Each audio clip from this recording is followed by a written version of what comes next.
ధన్యులని రాయబడని పరలోకము నుండి ఒక స్వరము చెప్పుగా వింటిని, నిజమే వారు తమ ప్రయాసములు మాని విశ్రాంతి పొందుదురు, వారి క్రియలు వారి ఎంట పోనని ఆత్మ చెప్పుచున్నాడు. ప్రేమగల తండ్రి, కొద్ది మాటలను దీవించి మీ నామానికి మహిమ తెచ్చుకో, తోడుగా ఉండము, ఆశీర్వదించండి. మీ దాసుడు ములాకన్నా కనబట్టి వారికి చిన్న బిడ్డలను బట్టి తండ్రి సహాయం చేయండి. ఈనాడు తండ్రి భూలోకాన్ని విడిచి మీ దాసాలు మీతో ఉన్నది, మీ చెంత ఉన్నది ప్రభువా. అంటే అనుభవం కలిగి ఈనాడు ప్రభువా ఆత్మ తండ్రి మీతో ఉన్నది, శరీరం లేకపోయినా ఆత్మ కలిగి జీవించేవారుగా కృప చూపించి మహిమ పొందమని వందనాలు చెల్లిస్తూ యేసు ప్రభు నామములో ప్రార్థిస్తున్నాము తండ్రి. ఇప్పటి నుండి ప్రభునందు మృతి నొందిన మృతులు ధన్యులని రాయబడింది. స్త్రీలార మరణం అనేది అందరికీ సంప్రాప్తమైనది. కీర్తన గ్రంథం 89వ అధ్యాయం అంటే 48వ వచనంలో మరణము చూడక బ్రతుకు నవడేవాడు పాతాళ వశము కాకుండా తను తాను తప్పించుకొనగలవాడేవాడని. మరణం అందరికీ సంప్రాప్తమే, అందరూ మరణించాలి, పుట్టినోడు గిట్టిపోవాలి. పుట్టినోడు ప్రతి మనుషుడు ఎవరైనా ఎలాంటి వ్యక్తి అయినా ఒక దినాన మరణం తప్పదు. 4 విషయాలు ఉన్నాయి. ఉద్యోగస్తులు రిటైర్డ్ అవ్వకుండా మానరు, ఆర్టీసీ బస్ ఏమో గ్యారేజీకి పోకుండా మానదు, పుట్టినోడేమో గిట్టగా మానడు. సాయంకాలానికి ఎక్కడ చేరినా ఏం చేసినా ఇంటికి చేరక మానడు. ఇది వాస్తవం. ఈ 4 తప్పని ఎక్కడన్నా జరగని సాయంకాలం ఇంటికి చేరాల్సిందే. ఎన్ని గంటలైనా 52, 30 సంవత్సరాలు ఉద్యోగం చేసినా 58వ సంవత్సరానికి 68వ సంవత్సరానికి రిటైర్మెంట్ కావాల్సిందే. నేను ఇంకా ఎక్కువ చేస్తాను, గవర్నమెంట్కి ఎక్కువ తక్కువ చేస్తాను, మీరు ఉచితంగా చేస్తారన్నా కూడా గవర్నమెంట్ ఒప్పుకోదు కదా. 58 సంవత్సరాలకు రిటైర్మెంట్ కావాల్సిందే. కాకపోతే ఇప్పుడు 2 సంవత్సరాలు పెంచారు, మరి పెంచలేదు తెలవదు కదా. 60 సంవత్సరాలు చేశారు. ఇంకా నేను 62 సంవత్సరాలు చేస్తానన్నా కూడా చేయలేరు, నేను ఉచితంగా చేస్తానన్నా కూడా చేయలేరు కదా. ఆర్టీసీ బస్సు ఎన్ని ఎక్కడ తిరిగినా, ఎన్ని లైన్లు తిరిగినా సాయంకాలానికి గ్యారేజ్కి వెళ్ళాల్సిందే. ఏ మనుషుడు ఎక్కడున్నా కూడా సాయంకాలాన్ని ఇంటికి చేరాల్సిందే. ఎందుకు పంపజారాలంటారు. పుట్టినోడు ఎప్పుడైనా గిట్టగా చచ్చిపోకుండా మానడు, ఎన్ని కూడా కలిగి ఉంటాను. మంచిది, వాస్తవమే. అయితే ఎక్కడికి పోవాలి? ఇక్కడ ఏమన్నాడంటే ప్రభువునందు మృతి నొందిన మృతులు ధన్యులు. భూలోకంలో జీవించే వారి కంటే వెళ్ళిపోయిన వారు ధన్యులు, శ్రేష్ఠులు వాళ్ళు కదా. భూలోకంలో ఉన్నంతకాలం జీవితము, కుటుంబం, సంసారం అన్ని విధాలుగా జీవించి ఎన్నో విధాలు కలిగి ఆయామైన కష్టము, దుఃఖము, ఎన్నో ఇబ్బందులు కదా. ఉద్యోగంలో కూడా ఉద్యోగస్తులు ఏమంటారు, మాకు ఎన్నో బాధలు ఉన్నాయి అని అంటారు కదా. ఆనందం అడిగితే చెప్తారు, చాలా బాధలు ఉన్నాయి అన్న మాకు ఉద్యోగం అంటారని కానీ కదా. మంచిదే, వాస్తవమే. అయితే మరణం అనేది అందరికి సంప్రాప్తంగానే ఉంది. ప్రతి మనుషుడు చనిపోవాల్సిందే. కలెక్టర్ అయినా, జమీందారు అయినా, ముఖ్యమంత్రి అయినా, ప్రధాని అయినా వాళ్ళకి నిరీక్షణ లేదు. యేసుప్రభుని నమ్ముకున్న వాళ్ళకి నిరీక్షణ ఉంది కదా. ఏం నిరీక్షణ ఉంది? చదవయా, ఎవరున్నారు ఇక్కడ? 13వ వచనం. వాళ్ళకి నిరీక్షణ లేదు, మనకు నిరీక్షణ ఉంది. ఏం నిరీక్షణ ఉంది? 13వ వచనం. ఇప్పటి నుండి ప్రభువునందు మృతులు ధన్యులు. ప్రభువునందు మనం ఎక్కడ ముందు వచ్చాము? ప్రభువులో నిద్రిస్తున్నాం. ఒకవేళ శరీరం మట్టికి పోతుంది, ఆత్మ దేవుని దగ్గరకు పోతుంది. ఈనాడు మనము ఆ దాసరాలు ఇక్కడ మనతో ఒకవేళ శరీరంగా లేకపోవచ్చు, కానీ ఆత్మతో మనతో ఉన్నది. ఎందుకంటే తన జీవితంలో రక్షించబడింది, మారు మనసు పొందింది, పాప క్షమాపణ ఎరిగింది, ప్రభు సన్నిధిలో ఉన్నది, దేవుని బిడ్డల్ని ఆదరించింది, సంరక్షించింది, కుటుంబాన్ని, ఇంటిని కట్టుకున్నది. ఈనాడు ప్రభు తనను పిలిచాడు. దేవుడు పిలిచాడని మనం ప్రశ్నించక ఆయనను మనం ఆడటానికి వీలు లేదు. ఈ రోజు ఆమె వెళ్ళిపోయింది, రేపు మనం వెళ్ళిపోతాం.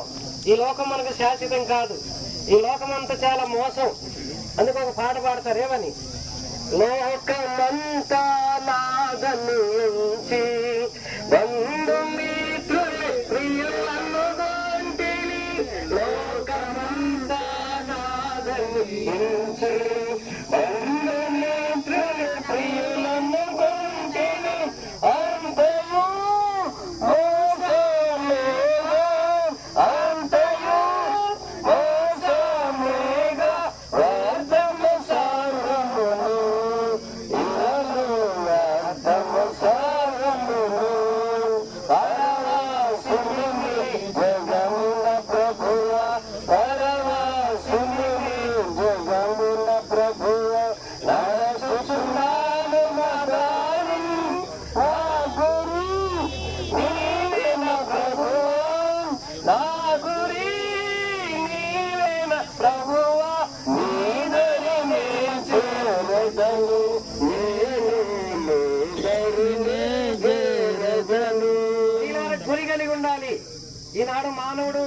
అనేక మంది గురి లేని వాడుకున్నారు.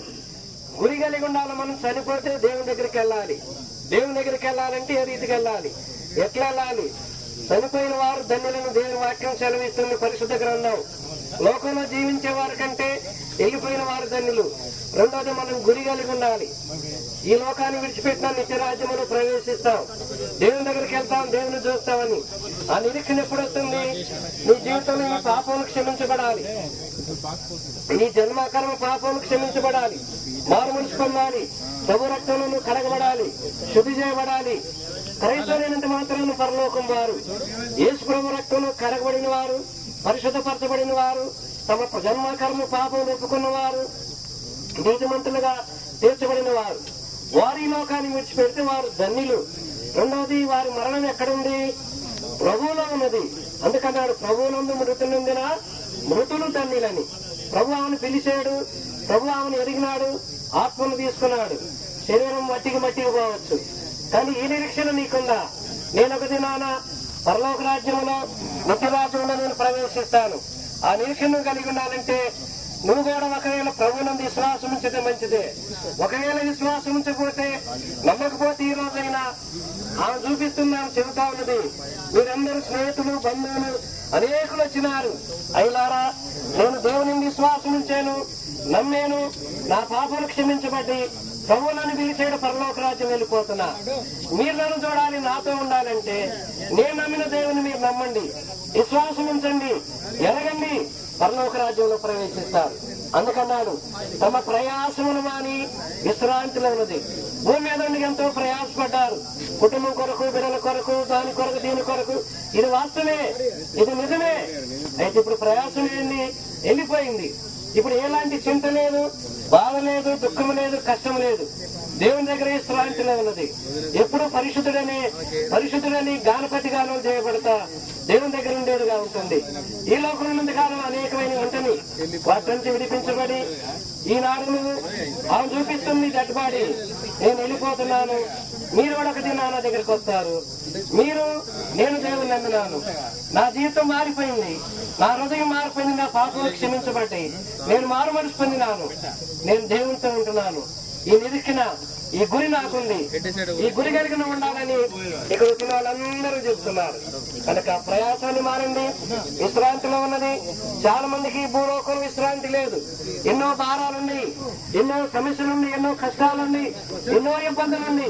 వీటన్నిటిని తొలగించాలంటే క్రీడాలు కూడా దేవుని విశ్వాసం ఉంచాలి, మారు మనసు పొందాలి, ప్రభు రక్తంలో కడగబడాలి, పరిశుద్ధపరచబడాలి. దేవుని పిలిపిస్తే దేవుని దగ్గరికి వెళ్ళిపోతాం. వాటి గురించి మనం వేసిన 22 అధ్యాయం అంటాడు, చనిపోయిన గురించి ఏడవద్దు, దుఃఖించొద్దు, రోగం మీద వారు తిరిగి రారు, ఏమాత్రం రారు. అయితే మన జీవితంలో ఏదో దుఃఖపడుతున్నాం, కష్టపడుతున్నాం. ఆమెతో మనం ఉండాలి, ఆమెను మనం చూడాలి. ఆ దాసురాన్ని మనం ఎరగాలంటే మన జీవితంలో మార్పు కలిగి ఉండాలి. అందుకే మత్తయి సువార్త 18 అధ్యాయంలో 3వ వచనం అంటాడు, మీరు బిడ్డల వంటి వారై మార్పు చెందితేనే గాని పరలోక రాజ్యములో ప్రవేశించలేదు. పరలోక రాజ్యములో ప్రవేశించాలంటే మార్పు చెందాలి. నీ హృదయంలో పాపం, జన్మకర్మ పాపం, నీకున్న చెడు అలవాట్లు, దుర్నీతులు, వీటన్నిటి కూడా ప్రభు రక్తం చేత కడగబడాలి, శుద్ధి చేయబడాలి. అప్పుడే ధన్యులు అవుతాం, ప్రభు దగ్గర ఉంటాం, నిత్య రాజ్యంలో ప్రవేశిస్తాం. ఇది అతి అనుభవం కలిగి ఉండు, మారు మనసుకుండు, ఒక దినాన్ని లోకాన్ని. అందుకే ఈనాడు లోకంలో గురి లేదు. యేసు ప్రభు వారి క్రైస్తవుడికి, రక్షించబడిన వారికి, ప్రభువులో ముద్రించిన వారికి గురి. ఆ గురి ఏంటంటే ప్రభువే గురి. ఈ లోకంలో గురి లేదు, ఈ లోకంలో ఎవరికి గురి లేదు, మనకు గురి ఉంది. ఏంటంటే ప్రభువును చూస్తాం, ప్రభు దగ్గర ఉంటామని. ఇటు అనుభవం కలిగి జీవించడానికి ఒక దినాలను బంధువుడు స్నేహితులను చూడటానికి వచ్చినాము. ఎవరో ప్రభువును విశ్వాసం ఉంచింది, ప్రభువులో ఆమె నిద్రించింది. ఆమె చనిపోలేదు, శరీరం చనిపోయింది కానీ ఆత్మ చనిపోలేదు. అందుకన్నాడు, నరుని ఆత్మ యెహోవా పెట్టిన దీపం